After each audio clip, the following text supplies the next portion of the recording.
கரூர் வரைக்கும் வந்துட்டு அவரை பத்தி பேசாம போனா நல்லா இருக்குமா? நல்லா இருக்காதுல. எதுக்கு சுத்தி வளைச்சுக்கிட்டு ஸ்ட்ரைட்டா விஷயத்துக்கே வருவோம். இந்த கரூர் மாவட்டத்தில் ஒரு மந்திரின்னு ஒருத்தர் இருந்தார்ல, இப்ப ஒரு மந்திரி இல்ல, ஆனாலும் மந்திரி மாதிரி. நான் யாருன்னு உங்களுக்கு சொல்லிதான் தெரியணுமா என்ன? ஒரு க்ளூ ஒண்ணு கொடுக்கலாமா?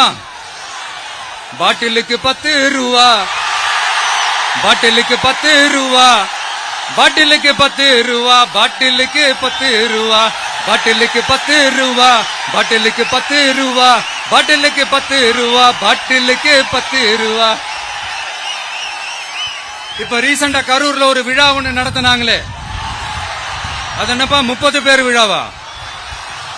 30 விழா, சாரிப்பா கன்ஃபியூஸ் ஆயிட்டேன். அந்த விழாவில் மாண்புமிகு சிஎம் அவர்கள் இந்த மாஜி மந்திரியை பத்தி உச்சி மேல தூக்கி வச்சு மெச்சினதெல்லாம் நம்ம காதால கேட்டோம் இல்லையா?